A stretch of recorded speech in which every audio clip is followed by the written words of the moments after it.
Parenting Made Easy on 938 Live. I'm Susan Ng. Thank you so much for joining me today on Parenting Made Easy.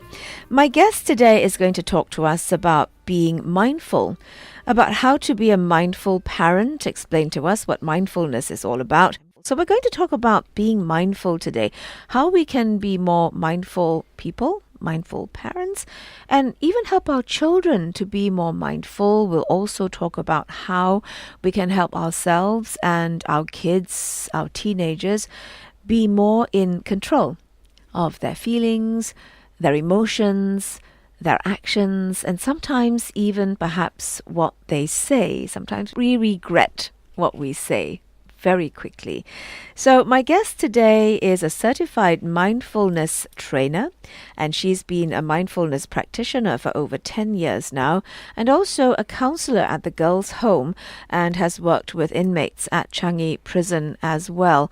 She left her corporate job to do this, and we'll ask her why and how she eased into her not so new job now, because she's been doing this for 10 years. Her name is Angie Chew Monksfield.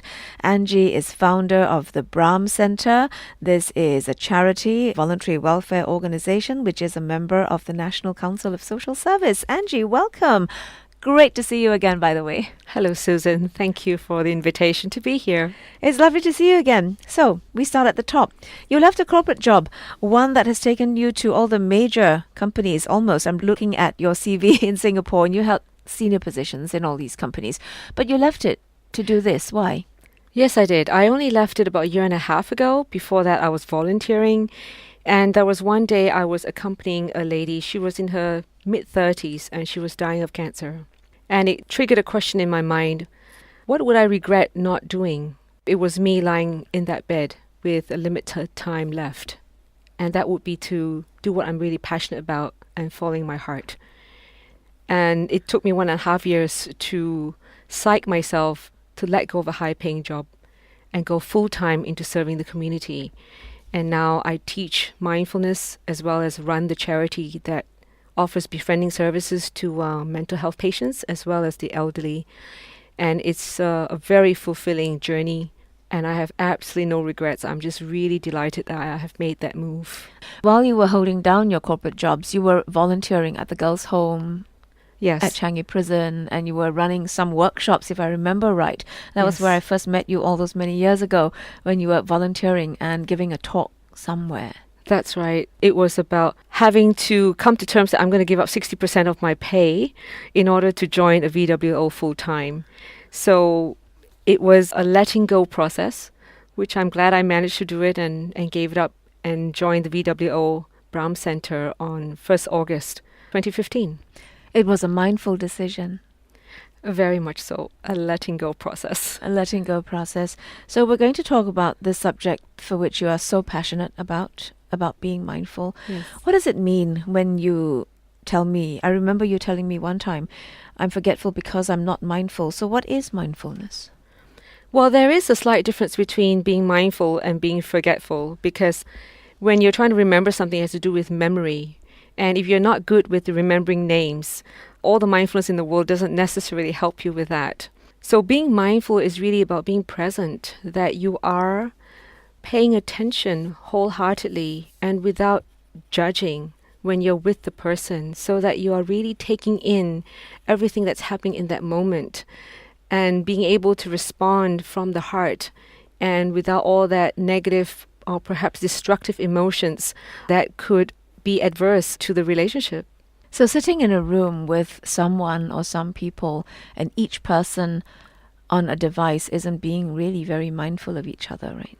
Yes, because they're not really paying attention. Yeah. They're not present. Physically, they are present, but mentally, they're not necessarily there. Yeah, and emotionally, we aren't connected. Absolutely. Which is why I suppose sometimes in those situations when people say stuff you don't remember, Because you're not really paying because attention. we're not really paying attention. We may be in the same room, but we're not paying attention. So mindfulness is about being in the present. It's about being intentional in the things we do and say. Paying attention in a particular way on purpose, non-judgmentally. And why the word non-judgmentally is added on is because there are times when we have a lot of conversations between our ears when we're talking to someone. We're not really listening. Yes. And we are passing judgment like, why did she say that? She shouldn't have said that. I feel very offended. Or I can't believe that she's thinking in that manner and she's not agreeing with me. So there's another conversation going between our ears. And that's not really helpful because then we've stopped listening and really sensing to that person. What is it that will help us to reconnect with each other with more positive emotions and feeling the sense that I seek to understand that person rather than I just want to convince that person has to listen to me and agree with me, which if we operate in this way, it affects our relationships with our family members, in particular our teenagers who are developing a mind of their own as they're reaching that kind of age range. And I think everyone who's sitting in the studio right now is thinking to themselves, gee, I do that sometimes. I'm sure you do that sometimes too. And we often have our own conversations in our heads, or we're thinking of what to say when this child or this person finishes what they're saying. And we're not really listening to the full conversation, or at least we're not fully listening to that person. And Yes. we then sometimes say things we don't mean. Yes, so once we become more aware of our own thoughts, we can say, okay, just come back to listening. And that's when you are able to also calm your mind on demand. Because the more thoughts that are going on in your head, it means that your mind is not calm. And when it's not calm, it's not able to come up with the best response. And it also means that you may be so emotionally charged that what you're going to say could be, in fact, making the situation worse than improving it. So there's a saying that if you can't improve on the silence, just shut up. That's a good one. We do need to improve on the silence sometimes, don't we? And not be afraid to be Yeah. silent for a while. And you Yeah. talked about the importance of listening to our children and being mindful when we're having these conversations with our children. And I know mindful parenting is something you talk about quite a lot in your work, and you run programs for parents and their kids. Tell us what mindful parenting is all about and what does it really mean? Perhaps I'll start with what is unmindful parenting. Unmindful parenting is about our expectations being imposed on our kids, what we want for them, what we think is best for them, and what we think is going to be helping them to be successful. We forget that they have their own aspirations, they have their own thoughts, their own dreams. Are we listening? Are we in tune with what is it that they would see that life is meaningful to them? When we first conceive our children, the only thing that we hope for them is, wow, if only they could be born healthy and they would be happy children. We'll be just so happy. As they're growing up, we start to have expectations. What lessons they should be learning, what kind of skills they should be developing, what kind of grades they should be getting in school, and what they should be when they grow up. And we forget to listen. What is it that really they want to do? Why do we have all these expectations? We think it's actually for them, but no, it's actually for us. So mindful parenting is about, okay, take a deep breath. Let's find out what is it that makes our children passionate about living. How are we able to inspire them to be the best they can be instead of us telling them to be the best they can be? Are we role models? Are we happy when we come back from work, or are we griping about what's not going well at work? Because it doesn't help them to see an unhappy parent and for them to want to grow up, go to university, get all the degrees that the parents have got, and then, gee, my parent's not happy. So is that the path we want to take? So being a role model means that we've got to focus on how do we best live our lives to know how to be happy. And we'll talk more about how to live our lives so we can be happy and how to help our children do exactly that, because we're living in a hurly-burly world, actually. Everyone's busy, everyone's got stuff happening, and most times we can't, as you say, calm our minds long enough to enjoy being in the moment. When Parenting Made Easy continues. Parenting Made Easy on 938 Live. Parenting Made Easy on 938 Live. Being in the moment with our thoughts, with our emotions, with our children, learning from them what makes them tick rather than what we think ought to make them tick is what Angie was saying just before the break. And enjoying time with our children. As I said earlier, we're in a room, all four of us, five of us, six of us, but everyone's on a device. And I'm thinking back to the weekend, many situations when that happened. We're in the same room, but we're not really connected. Some of us are connected digitally, though, chatting via WhatsApp, even though we're in a group. So how do we be more mindful of our children? How do we enjoy them more? Well, I think as parents, if we're not putting our devices down, we can't expect our kids to put their devices down. Yeah. So there's this Empress 3 questions that I usually like to pose to people. One is, who is the most important person? Second is, when is the most important time? And third, what's the most important thing to do? Usually people get the second question right. When's the most important time? Now is the most important time. Yep. Who is the most important person? It's actually the one you are with. Like right now, you are the most important person to me, not anyone else in the world, because I'm being present with you. And the most important thing to do is to care. Is to care about, Susan, what is it that you would like me to contribute, and how can I really help your listeners? So that is caring. So when you're with your child, she is the most important person, and it's to care about her well-being that's the most important thing. And that changes the paradigm to what we want for them versus what is it that we can do to help them and support their journey in life. Because at the end of the day, as a parent, our objective is to help them to become independent. So what is it that's going to take for that to happen? And support them rather than telling them what to do. Because telling someone to do something doesn't help them to become independent. But it's to support the decisions they make. And sometimes it's not the best decision.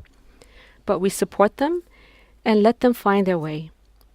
When my daughter wanted to go to university to study political science, I didn't think that was the best option because she's not particularly interested in politics. But that's what she said she wanted to do, so fine. And now I'm seeing that she's saying that she would like to do marketing, which I thought, wow, that is what I thought her strength is in. But she wasn't going to listen. Right. And instead of having an argument with her and telling her what she should be, is to let her find out for herself. Just as when I went to university, I wanted to do biochemistry, and I ended up in computer science. And my dad allowed me to find my own way. And that is what I'm so pleased and grateful to my dad for not trying to tell me what to do, but allowing me to discover for myself my own strengths and my own way in life.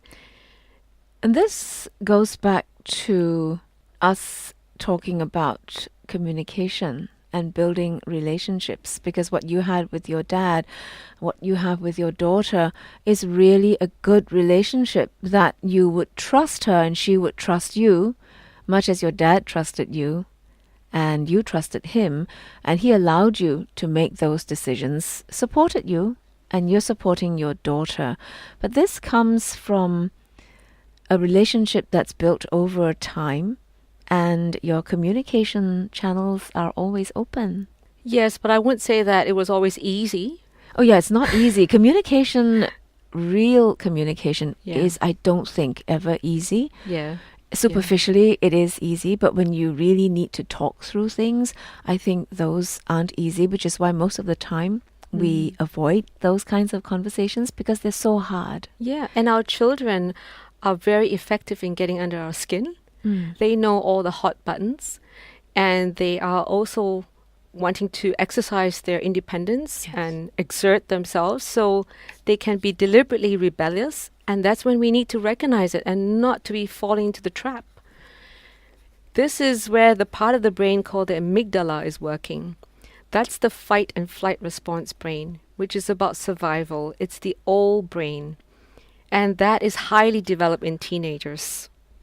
Mindfulness trains the frontal lobe of our brain, and that is the part of the brain that enables us to learn, to make assessment, to make decisions, to think, as well as to innovate and create.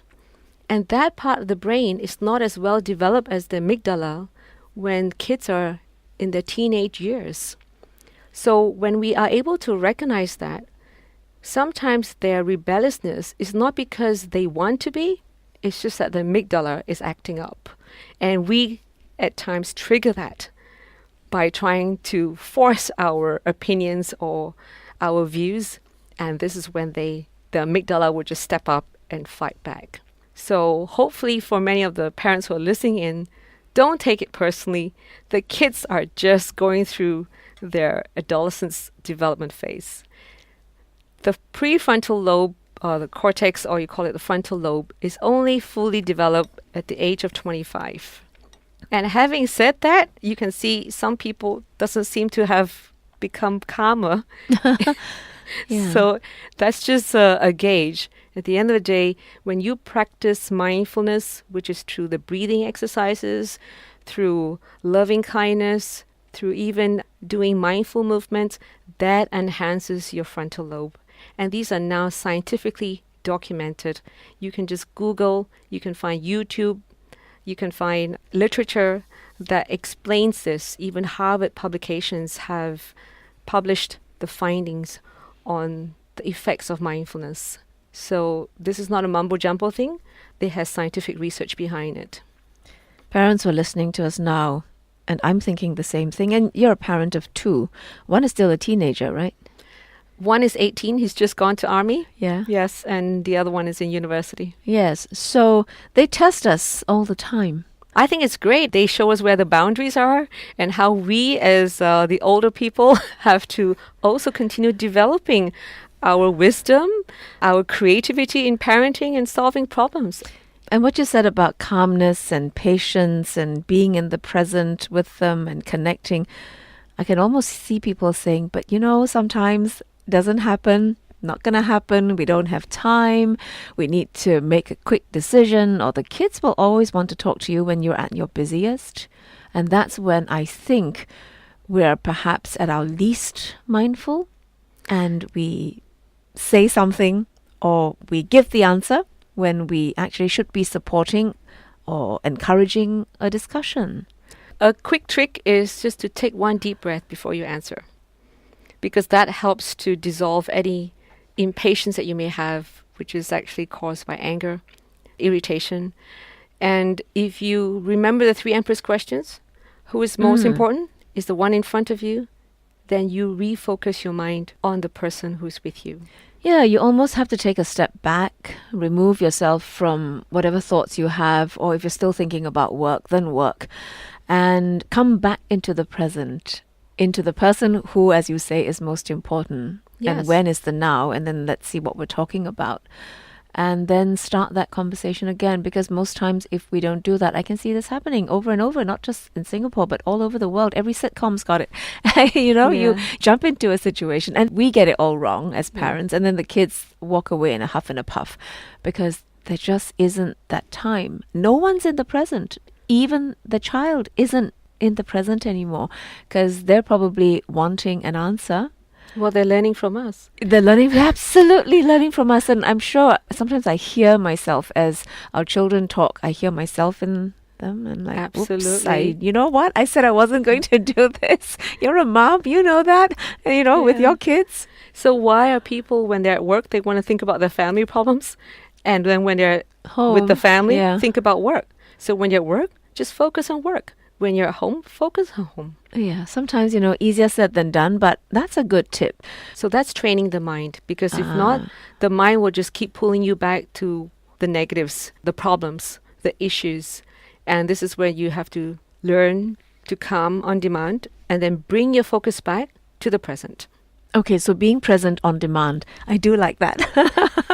It's almost like a video on demand, but you're so right. You literally have to tell yourself, be present. That's right. Be with the person who's important. Yes. Talk about stuff that's happening right now, and then what is happening around us and how we tackle it, rather than have three things going on at once. And sometimes we may not be answering the right question Absolutely. at the right people.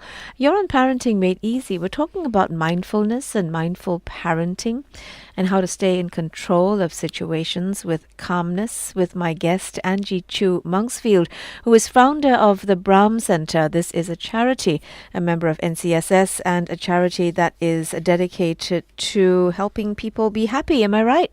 Yes, Okay. happy and healthier. Happy and healthier. We'll come back and talk more, and also talk more about our relationship with our teenagers, as you're talking about mindful parenting, how to help them have confidence to talk to us and share their secrets with us. It's so hard when you're a teenager. Stay with us here on Parenting Made Easy. We'll be back in half an hour. Parenting Made Easy on 938 Live. Parenting Made Easy on 938 Live.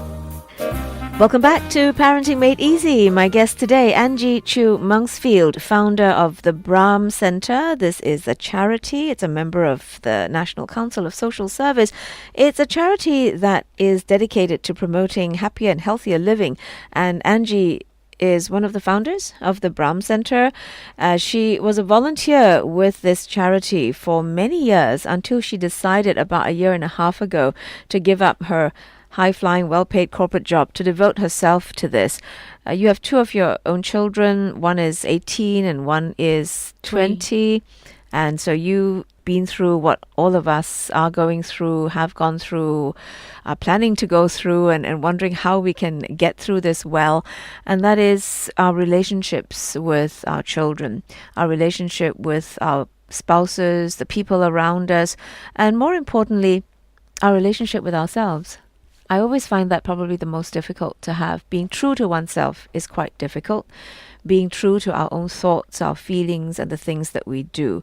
Most times we're doing something on behalf of someone else, on behalf of something else, and we may agree to disagree. We don't really believe in what we're doing, but, we'll do it anyway because the children, the family, whatever it is. And you're talking about being mindful as something that is important, about being present, about paying attention to the here and now, about how to have a calm mind. And you also earlier talked about the three very important questions, the three W's, if I can put it that way, the who, the when, and the what. And so if we paid attention to that, it will somehow help us to focus. Yes, and I think we are basically our biggest critique. We judge ourselves more than anyone else, and this is something that we have control over, and we can stop it by practicing mindfulness, reminding ourselves that we aren't perfect, and it's okay not to be perfect, because we try to be perfect in so many things, especially when we are high achievers. So if we can give ourselves that leeway and says, hey, I'm good enough as a mother. I'm not going to be the best mother, but I'm good enough because my heart is in the right place. So this is about self-care, to be kind to oneself, to be forgiving when we've made mistakes. Not just expecting other people to forgive us, but the first person to forgive has to be ourselves, because we acknowledge that we have shortcomings. That's the hardest to do, isn't it? When we can do that, we can be much kinder to other people, including our children. And ourselves, because we beat ourselves up so often as parents, I think. Yes, we bully ourselves, and then we deprive ourselves of that self-esteem and self-confidence in doing the many things that we undertake, including parenting. Most of us never go through a parenting course. We do it in trial and error. And we may take on ways of parenting by watching our parents. Some of them are good, and some of them are not so good. So my brother has a saying that we're all our parents' damaged goods. So what's important is that we try to minimize the damage we make on our kids by being more kind to them and also be more forgiving. They are going to be difficult when they become teenagers. All the advertisements about, a happy family, the kids are always smiling, everybody's happy. That's not true. And that's part of the problem, because the reality is it will be challenging times ahead because you're not always going to be aligned. Is that the key then, or at least the first step? That is to acknowledge it's number one, not going to be perfect. Yeah, and it's not going to be always pleasant. Number two, we can't be perfect, so we can't expect our children to be perfect. There isn't such a thing. That's right. And you may have multiple children, and everyone's going to be different. You have two kids. I'm sure they're Yes. both different. And Yes. each of our children will be different. If you had only the one child and you're comparing it to the neighbor's kid or your brother's children or something, it's not going to happen because they're all different. If we can acknowledge all this, are we at least one step in the right direction? Yes. And kids don't like to be compared. Just as, we won't like to be compared with our siblings. Or, a husband comes along and says, oh, actually, my brother's wife's better than you. She cooks better. I don't think you're going to be a very happy wife after that. Or neither are you going to try very hard. Yes. So compliments and positive encouragement is really what's going to motivate your children and also encourage them to be better. So instead of criticizing them or saying, this is not good enough, you can do better, that actually doesn't help. Like if our bosses come to us and always say, wow, this report, I think you can do better. Every time he's not happy about something about whatever we deliver, we're not going to feel like we want to continue working for this boss. Yeah, you give up along the way, won't you? That's right. So What even- else? A boss that is complimentary, appreciates what you do, and they know you're Encourages giving your you. best, you say, wow, I want to Yeah. put in even more. Yeah. And that's exactly the same psychology the kids have. If they come up with the grades, whatever the grades are, that's what the best they could do at the time. Just say, wow, okay, good job. Are you happy with it? And if they say, yes, this is well, good for you. What's important that they're happy with their own achievements and they know if they haven't given their best or they could do better, and let them be the one who's going to take that decision that they're going to want to do better. Yes, and experts all come in and say, when you set goals, set them with your children. Your children have to set the goals for themselves. Never set goals for your kids. If they're young enough, we'll do it together. If they're old enough, they can set those goals and we can help them along. Sometimes kids, too, have unrealistic expectations. Sometimes we have them, too, but kids do that as well. Earlier, you mentioned confidence. Relationships with our teenagers, for some, it's kind of plain sailing. Some kids don't ever have issues. Right. You have two kids, you're smiling, so one probably is like that. And the other one may have some issues here and there, gives you a little bit of trouble here and there, but every child is different. How do we give our kids, actually, and ourselves, the confidence to be able to talk about our mistakes? I know parents, sometimes we don't want to admit we're wrong. Talk about our mistakes. Share those secrets. Kids have lots of those. How to at least have them open up to us. Because if they talk and we're not listening, they won't talk anymore. We have to be realistic that boys are very different from the girls. The boys tend not to want to share a lot with their moms after a certain age. It's not cool. And moms need to adjust to that, because when the boys are really young, they're really close to moms and they're like the mom's biggest fans. Then when they hit their teens, it's like, come on, mom, don't touch me or don't hold my hand. This is really embarrassing. And the moms have this withdrawal symptom. And the mom's amygdala in the brain is what's working, right? They want to fight this or they feel really hurt. I think we have to come to terms that when the boys start growing up, they will look more to their dads. And the dads really need to step up to the role and be a role model and be encouraging and supportive of their sons. Not to criticize, but to suggest what could be possibly better. So the boys have a chance to take it in and make their own decisions. The girls, on the other hand, they will continue to look to their mums. But it doesn't mean that they're always admirers of their mums, because genetically, there could be a little bit of competition for some reason. And you just have to accept this as part of nature. And so accepting your children for what they are, it's very key to your own self-confidence as well. That you don't let your children's hurtful words destroy you, right? Or undermine your own self-confidence. You've got to accept that they're not always going to agree with what you do, what you say, and they will speak their mind. What's important for us as parents is not to always speak our minds, because we're older and we should be more measured in how we talk to our kids. So there is a set of guidelines when it comes to mindful speech. Ask ourselves, is it true before we speak it? And secondly, is it even beneficial? They may have a weakness.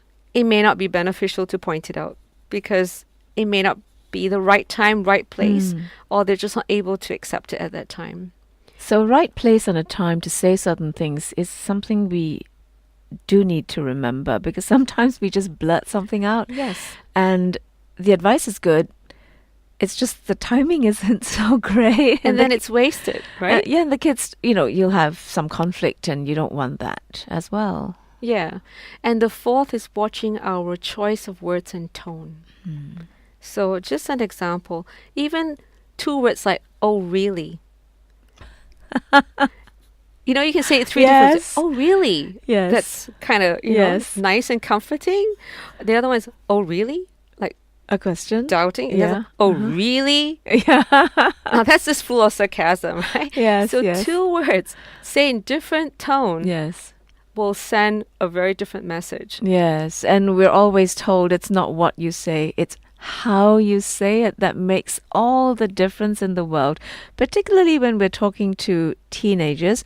For some teens, when they hit their early teens, 13, 14, some even younger, 12, 13, They get very sensitive. very sensitive. Any little thing you say and they get angry with you. And some, you may not have this problem until they're maybe 16 to 18, some even older. And some kids, no issue, everything's cool. And the boys, you're right, somehow they kind of stop talking to you. Yeah. But the thing is to maintain those relationships with our kids so that they will be confident enough to approach you and talk to you when the time is right, when those important issues come up. And everything, I guess, we don't want to always, you said this, let's not sweat the small stuff all the time. Yes. At least if your kids come to you when it's important, that probably is something that we should be happy about if they need you for the important advice. Yes. And that is mindfulness in action. Oh, I like that. Mindfulness in action. We'll come back and talk more when Parenting Made Easy continues. Parenting Made Easy on 938 Live. Parenting Made Easy on 938 Live. Mindfulness in action was where we left off just before the break, and we need to be mindful of the things we do, what we say, what we think as well. That's Yes. important, because sometimes what we think influences what comes out from our mouth, and then we regret saying certain things. So mindfulness is important because it helps us stay in control. It helps us in our relationships with our children. When we talk about mindfulness for kids, it's about the same thing, isn't it? It's about guiding our children to be more present. Absolutely. And to help them to be calm, in fact, because when they're in school, they're being prodded by other kids, or they might be bullied sometimes or teased. And it's about teaching them how to stay centered and not to allow these external forces to affect them to the point that they feel that they're out of control. So by teaching them how to be calm and to focus on what they're able to do and the solutions that they can come to terms with in terms of the problems that they may be facing would be really helpful. Because as parents, we can't be there for them all the time. So they have resources within them, but only if they have clarity of mind for those resources to surface. And these will be their solutions, their own way of solving problems. And clarity of mind will also help them be more independent in their thinking so that they can come to decisions about issues and problems that they might have, so that they Yes. can talk these issues through themselves and then come to you, the parent, to talk further or deeper. Yes. Before we take any decisions, it's good for us to know what are the consequences of that decision. And even for kids, is knowing what the consequences. If they're going to hit a kid, are they aware that they're going to get in trouble? And if that's what they're prepared for, then sure, maybe that's what they needed to do at that point in time because they're being bullied.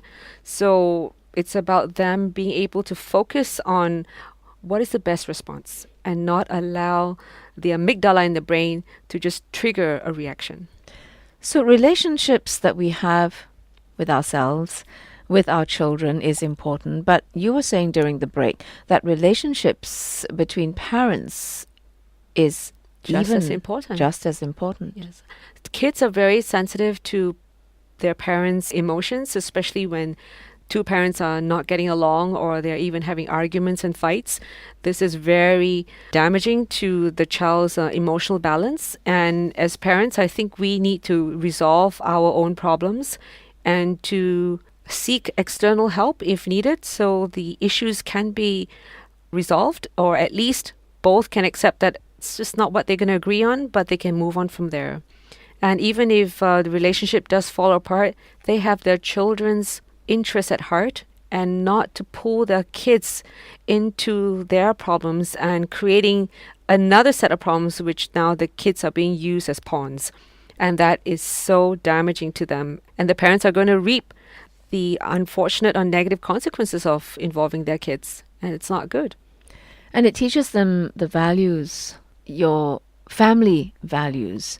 And in every family, we have those values, we have those beliefs, and we have rules. But in order for these rules to stick, we do need to align our values, I suppose. Indeed. And if the family is calmer, they can actually make the rules together and abide the rules that they make, instead of rules that are imposed by someone deemed to be in authority. And then other people in the family would just rebel. And that's what happens when you have kids that just want to exert their independence. So at Brahm Center, what we do is we invite both the kids and as well as the parents to come and do a mindfulness program. So that way they can promote the practice of mindfulness with each other. And the parents have a greater ability to be able to get the kids to calm down more easily when the kids know the techniques as well and they understand the lingo. So what's been really beneficial is that we're seeing more parents coming with their children to do the course together, and they have found it to be so beneficial, and it's really helped their family dynamics improve. Over the last 10 years, you've been a counselor to numerous kids and their parents, and you've also counseled at the girls' home and at Changi Prison, and these are people with women and girls with issues, some more serious issues than others. With all this experience behind you, I know that you put them all together and you're now running mindfulness courses for not just teenagers, but for parents and also for children, and also parents and children attend these courses together. So the outcomes that we are aiming for is, first of all, for both the parents and the children to have greater awareness of their own thoughts and emotions. And instead of being reactive, is to learn how to be responsive, to be able to choose a better response in any situation that they're in, and to promote happier relationships, knowing how to achieve harmony, that sometimes you don't have to answer every question, you don't have to react to every situation. And that itself is a response you can choose. And especially for parents, this becomes a more fulfilling experience of supporting their children instead of feeling that they always have to win. And when you always have to win, well, then the kids will also react, and then they both are always trying to win and forgetting what is the objective of parenting. So at Brahm Center, our aim is to try to get parents to stop being automatic in their reactions and to be mindful in choosing responses that would be beneficial to the family as a whole. So to find out more about the mindfulness courses, you can visit www.brahmcenter.com, or you can visit their Facebook, which is the Brahm Center, and that will give you a listing of all the dates and times and the various seminars that the Brahm Center conducts as well. So this weekend, when we're with our family, our children, our friends, perhaps it's not too late to take a step back, to calm ourselves down, to pay attention to the people around us, to be more present, especially after the festivities. I mean, we've had so many festivities in the last 2 months, and pay attention to what's going on in our minds. Pay attention to what goes on between our ears, as you say, and also pay more attention to what's going on in front of us and around us. And if we have kids, then with our kids, because we do want to give our kids, particularly our teenagers, that confidence, that assurance that mum and dad will always be there. Mhm. And you may not want to tell us everything now, Yes. and they will not want to, but at least we are comforted by the fact that they will turn to us. Especially in time of need. Yeah. When there are big decisions to be made, big things to think and talk about, they will come and talk to us. And I suppose as parents, we need to have confidence in ourselves. You said that. Don't beat yourself up. That's right. And also always reward honesty. Even when the kids have done something wrong, something that you don't approve or condone, but they actually have the courage to tell you it's not to punish them, but to support and even help them. So they have the confidence to always turn to parents. And that is important, as we said earlier, particularly in today's world, where it's moving faster than it moved for us Yes. all those many years ago. And the world is a vastly different place for our kids to be living in now. And in 10 years' time, it's going to be a vastly different world as well. Yes. So parents need to be on their toes so that we can be there for our kids when they want someone to talk to. If you had just one thing to say to parents who are listening to us now, what would that be? Well, just know that the kids are also judging themselves very hard. And they're always trying to be better and meeting expectations. And if they can just be assured that as parents, we accept them for what they are, and they are good enough. They're great kids. We're just so glad that they're well, they're happy and healthy. And really, what more do we want? For more information about mindful parenting, mindfulness, you can visit www.brahmcenter.com or visit their Facebook, facebook.com/Brahm Center. Angie, thank you so much for your time today. Thank you, Susan. Thank you for this opportunity. Thank you. Angie Chew Monksfield, who is founder of the Brahm Center. This is a voluntary welfare organization, a charity that is devoted to happier and healthier living, and a VWO, which is a member of the National Council of Social Service. I'm Susan Ng for Parenting Made Easy. This weekend, have fun with your kids. Parenting Made Easy on 938 Live.